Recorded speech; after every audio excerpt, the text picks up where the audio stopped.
2 ദിവസത്തെ ഇടവേളയ്ക്ക് ശേഷം വീണ്ടും കാട്ടാന ജനവാസ മേഖലയിൽ ഇറങ്ങിയിരിക്കുകയാണ്. കുതിരാൻ ഇരുമ്പുപാലത്തു നിന്നുള്ള ദൃശ്യങ്ങളാണ് കണ്ടുകൊണ്ടിരിക്കുന്നത്. വയനാട് നിന്നും കൊണ്ടുവന്ന പ്രത്യേകതരം ഡ്രോൺ ഉപയോഗിച്ച് നിരീക്ഷണത്തിൽ കിട്ടിയിട്ടുണ്ട്. എങ്കിലും ജനവാസ മേഖലയിൽ ഇറങ്ങിയിരിക്കുന്നത് ആശങ്ക പാടുന്നുണ്ട്. ഇന്നലെ മന്ത്രി വരികയും മന്ത്രിയോട് ഈ ആനയെ ഇവിടെ നിന്ന് മാറ്റണമെന്നും ജനങ്ങൾ ആവശ്യപ്പെട്ടിട്ടുണ്ട്. ആവശ്യമെങ്കിൽ കുങ്കിയാനയെ അടക്കം കൊണ്ടുവന്ന് ഇവിടുന്ന് മാറ്റാമെന്നുള്ളൊരു നിർദ്ദേശവും നൽകിയിട്ടുണ്ട്. ആനയുടെ സ്ഥിതി അറിയുന്നതിനായിട്ട് ആനയെ സംവിധാനങ്ങൾ AI ക്യാമറയും അതുപോലെ ഡ്രോണും കൊണ്ടുവന്നതിന് ശേഷം ആദ്യമായിട്ടാണ് ആനയെ ട്രാക്ക് ചെയ്യാൻ കിട്ടുന്നത്. കഴിഞ്ഞ ദിവസങ്ങളിലായി ആന ഈ പ്രദേശത്തില്ലായിരുന്നു.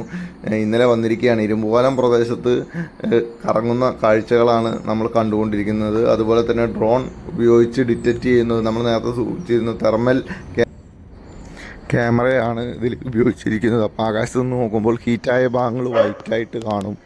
അപ്പോൾ അങ്ങനെയാണ് ആന വരുന്ന ഒരു കാഴ്ചകൾ കാണാൻ പറ്റിയത്. അതിനുശേഷം ആന വിവിധ ഭാഗങ്ങളിൽ നിന്നുകൊണ്ട് ജനവാസ മേഖലയിലൂടെ കറങ്ങി എന്നാണ് നമുക്ക് അറിയാൻ കഴിഞ്ഞിട്ടുള്ളത്. എന്തായാലും ആശങ്ക തുടരുന്നുണ്ട്. ഉദ്യോഗസ്ഥർ ഒരു നടപടിയിലേക്ക് പോകും എന്നുള്ളത് തന്നെയാണ് ജനങ്ങൾ കരുതുന്നത്.